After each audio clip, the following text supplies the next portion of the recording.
Welcome back. This is The Guys Next Door. I'm your host, Ron Arenas, with our special guest co-host, Janae Arenas. Oh, thank you for having me. Good afternoon. Yeah, we're breaking the rules of The Guys Next Door. Yeah, they allowed me in the treehouse.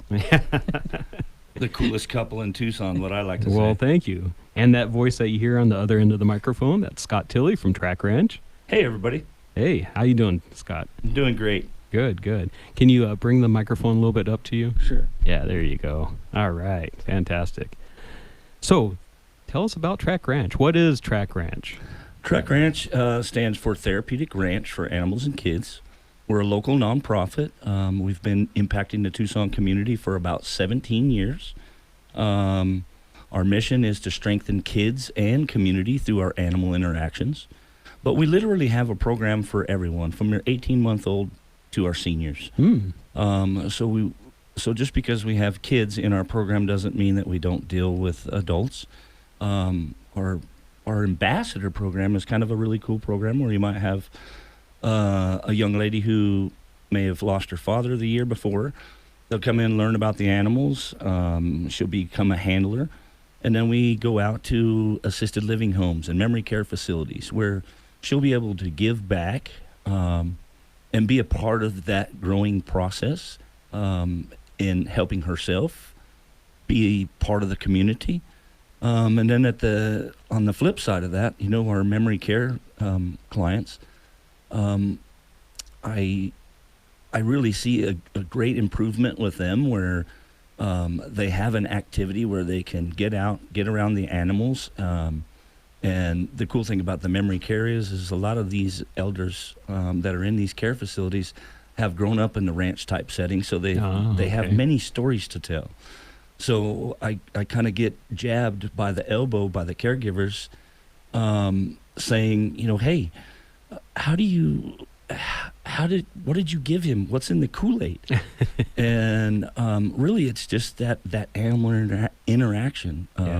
He'll get really excited that the kids are coming, and he'll want to get up, clean himself up, wear some nice clothes, and head on down to the courtyard and visit with the kids, right? And the animals. And then he'll tell one story after another about the goat that rode in his dad's pickup truck and the chicken that rode on his mom's shoulder. And the young lady that's there, she may have lost her father the year before, and mom is elbowing me in the side and basically breaking down in tears saying, this is the only thing that worked. We've had her in front of a therapist for years. And, just to have a place for these kids to come, learn about the animals, they really grow substantially in the time that we have them there. And then just that giving back to the community, that community service aspect, it's life-changing for them, and it carries on with them through their adult life as well. Okay. How did Track get started? Well, if I can be honest, it was my crazy wife's idea. Oh, did you hear that word, crazy? Yeah, crazy. Wow. Oh, did I say that? I'm sorry. It was my wife. This is recorded. Remember? I know, she's going to hear it. No, but this is my wife's, basically her brainchild. She has a special ed background. And when the economy tanked in 2006, I was running a boarding facility. And she actually boarded her horse at my facility. And she said, hey, what do you think about doing this? Because we were going to be shutting the boarding facility down. Hay prices had went through the roof at that time. Yeah. And people were ditching horses all over the desert. And it was just a really bad time for everyone. Yeah. And she said, hey, do you want to do this program? And initially we were just going to work with folks that had special need or, some special challenges. And so we started at the property that's right across from Castle Hill and the Gregory School. Oh, okay. And we started, the property was really run down. Weeds were really tall. So we cleaned the property up, and TEP happened to be replacing all those power poles down Craycroft years ago. And I said, hey, what are you guys doing with these power poles? And they said, well, we have to take them back to the yard, but if you have a truck and a trailer, you can use them, and they're free. So we built the whole property out of telephone poles over there. Oh, wow. And as you can imagine, being across from two schools, elementary and a grade school and high school, I had a lot of parents that were dropping in as I was building fences and cleaning the property up. Hey, what are you guys doing? And so I would tell them, and they would get real excited. I'm like, well, I wish my kid could do that, but they don't have a special challenge. So before we even opened the doors, we had to change our business plan to accommodate everybody in the public and the community. And 17 years later, I can honestly say it's been a huge success.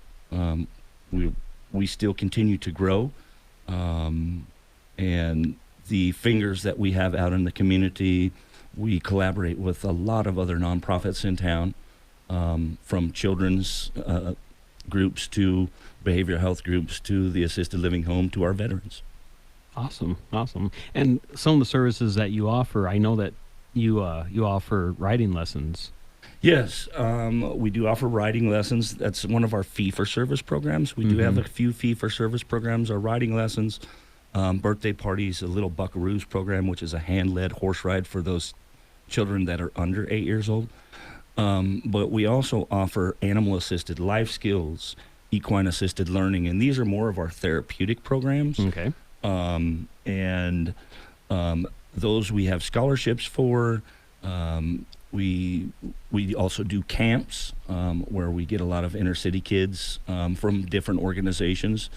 We've worked with the homicide survivors to do equine therapeutic work, with the veterans for equine therapeutic work, first responders.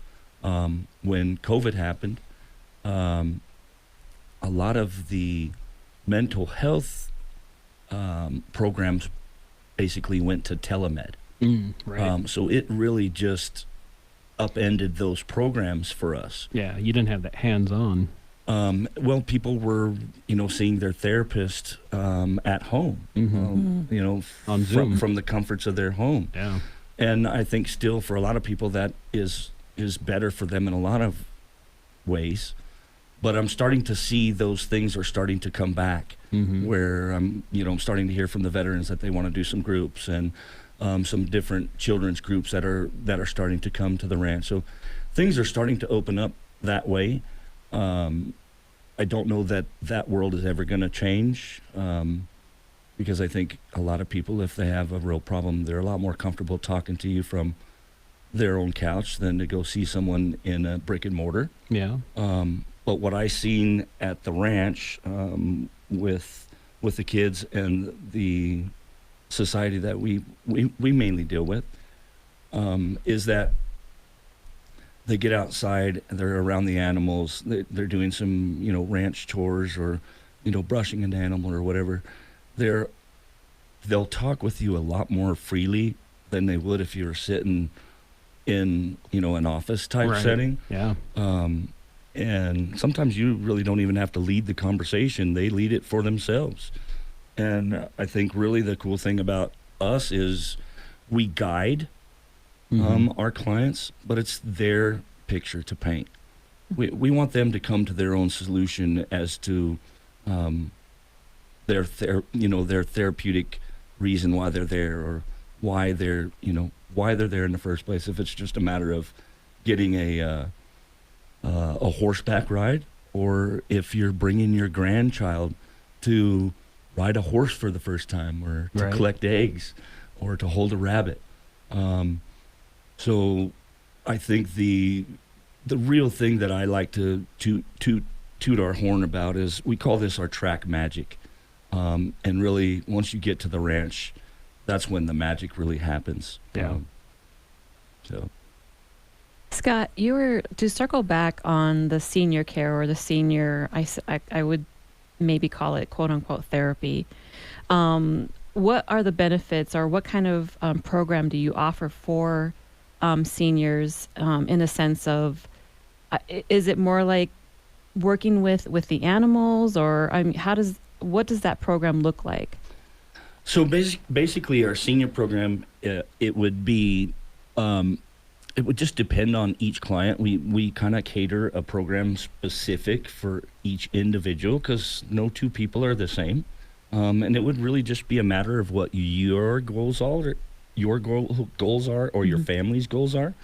And I've had somebody that's been in their mid 70s that wanted to just go on a horseback ride, but they were, scared, and really nobody in town wanted to give them an opportunity to ride because of their age. Right. And then one of the other things that I've kind of found that was very interesting thing for us is we had put out an article some years ago about a weight limit on how to gauge weight to the horse, and we were basically like the foremost authority on that. I was really kind of amazed and shocked.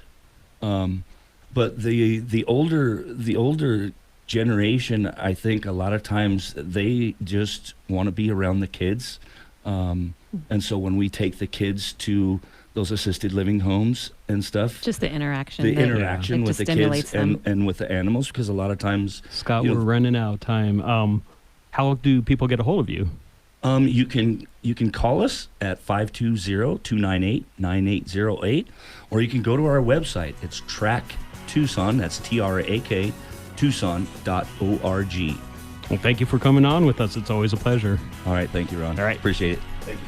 All right, we are back with the guys next door. I'm Ron Arenas, your host, and with our special guest co-host, and she is our guest today, Janae Arenas. Good afternoon. Thank you for having me. Yeah.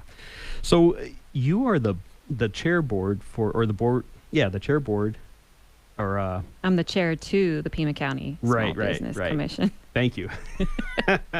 For Pima County Small Business Commission. Tell us what the Pima County Small Business Commission is. The Pima County Small Business Commission consists of 10 commissioners, which are quote-unquote small business owners, whom have been appointed by their district supervisors to facilitate communication between the county and small businesses. It's very much set up like the Pima County Board of Supervisors meetings, but on a much smaller scale. The Pima County Board of Supervisors holds a much broader agenda covering a multitude of topics that are set.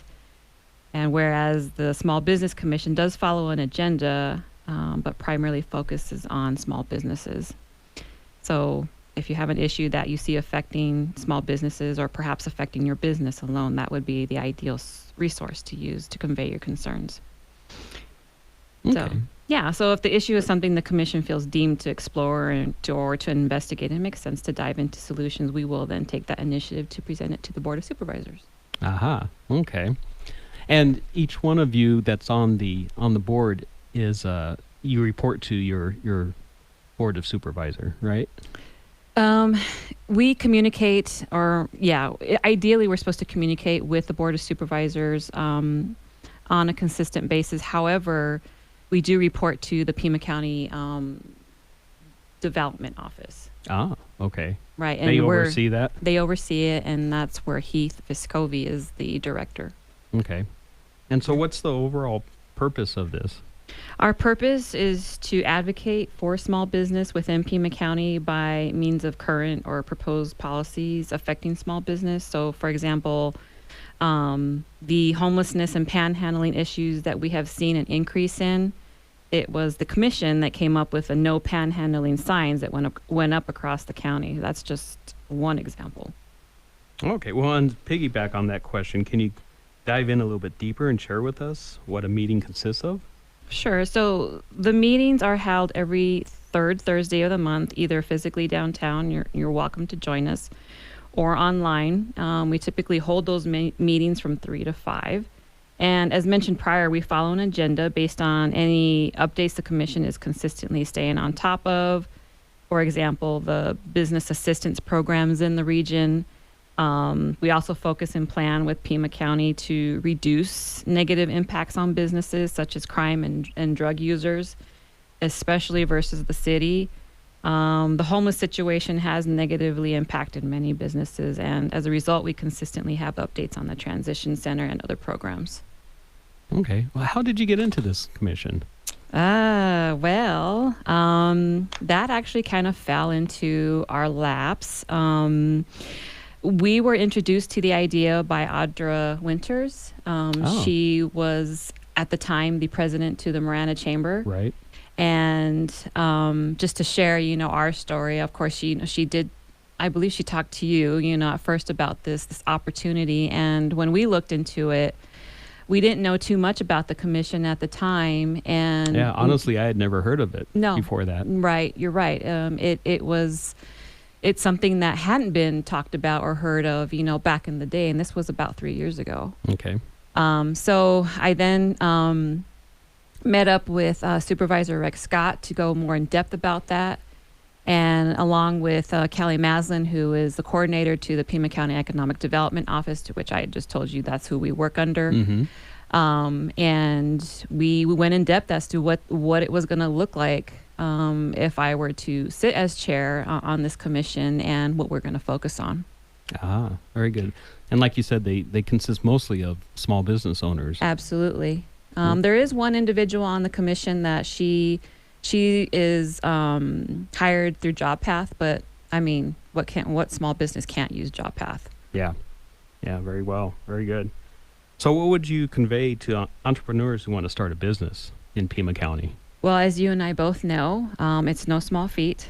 It takes a disciplined, well-educated individual by means of education. I mean, don't go into business with a willy-nilly mindset. That won't carry it. If I had known about the resources out there to assist small business, I would have taken the time to utilize them. So do your homework.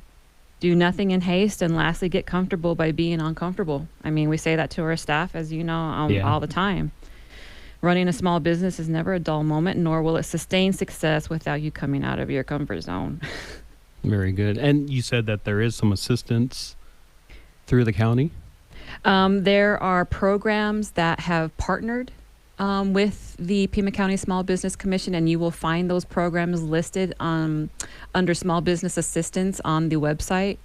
And those programs will either, assist a entrepreneur who is thinking about going into business, Mm-hmm. or who is growing their business, or who does need financial assistance. Okay. Yeah, that would have been good to know like 25 years ago. It would have been nice because we did it all from scratch. So. Yeah. And I think most entrepreneurs, in our field have done Have the done same that. thing. Yeah. Sure, Yeah. sure. I mean, it's something that maybe, they came across as an idea, or maybe it's just on the flip side and they're very passionate about it. Yeah. So yeah,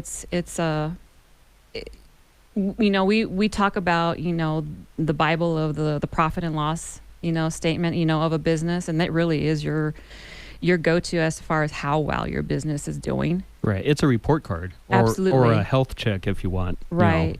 Right. And I would say, as a small business owner and as a tip, to take, if you aren't having someone at least assisting you with your books, or if you're doing those books, by yourself, just keep in mind that profit and loss will assist you throughout your journey in your small business, because it'll tell you where you need to make modifications. Yeah, it definitely does. And you can also compare years past and look at your history and see how you're doing. Yeah, it's vitally, vitally important to have some kind of software to report all that, Right. and to record. Yeah. So there's a awards ceremony that's coming up. Can you tell us a little bit about the Small Business Commission, that they're currently accepting nominations for that annual awards ceremony? Sure, it's something that I've been passionate about. At the time, the Small Business Awards weren't talked about very much. For some reason, it was in the shadows of whatever. And Yeah, I think last year was the first year I'd ever really heard about it. Right. I felt the importance of highlighting small businesses in that sense, because small businesses have gone through so many obstacles, or have faced many obstacles since the pandemic. It's just, obviously, we both know that it's been a domino effect. Yeah. And it wasn't just the pandemic. It was, the homelessness, the economic downfall, the drugs, and, all these things that we all see that are affecting small businesses. And to celebrate small businesses, to highlight them, Right. I felt it was important to acknowledge them, and in this way. So this is why primarily I came on radio, with some radio stations, you just to make an awareness of it. So currently, the Small Business Commission has opened up nominations from now until September 20th to nominate a small business. And this award will be presented to one outstanding urban, rural, and nonprofit organization. So we do this to highlight the hard work and contributions of each category. And we have found that just being nominated is an honor for some, and even better to use that as an extended exposure to their business. All right. Very good. And how do you get nominated, or what's that process look like? We have a nomination process literally on the Small Business Commission website. There's a link on the left-hand side, and it's titled Small Business Awards. There is a page there that'll take you to nominate you can actually nominate your business and or other businesses that you feel need to be exposed and highlighted. And you said there's 3 different categories? There's 3 different categories, and like I mentioned, there's an urban, rural, and nonprofit. And I've kind of gotten some flack on the nonprofit organization, but nonprofits do contribute to the community. They are regulated just like small They do, businesses. yeah. The only difference with nonprofit is they have some tax credits. So yay to them. Right. But nonprofits are so important because they're doing the work that, a lot of times can't get done. Right. Through They're the doing the work government that or a lot of times most people don't want to do. right. Right. That's some hard work. I mean, I can think of countless of nonprofits out there that are diligently helping people Right. just getting their lives back on track. Sometimes getting them back on their feet, or getting a little bit of food, or helping with mortgage or rent or any of that. Yeah, and there's a lot of that going on nowadays. Yeah. So why not bring the attention, to the community, who these nonprofits are. Last year, we had the honor to highlight Sister Jose's. Right. And Yep. they were actually the organization that won the nonprofit award. And what they had to offer, to them, and we all know that what they do. They do so much. They do. All right. Well, thank you for coming on with us. Thank you for allowing me on. We'd like to thank our sponsors: Crest Insurance, Piper Family Painting, Steamy Concepts, Tucson Tamale, Tucson Pack and Ship, and Picture Rocks Cooling, Heating, and Plumbing. I'd also like to announce that Track, which was our last guest, Scott Tilley with Track Ranch, is having a special movie night fundraiser. It is on September 14th at 4 p.m. It's at the Galaxy Cinema, and it's a movie night for you and your date. Go to tracktucson.org for more information. We'll be back next week. Thank you.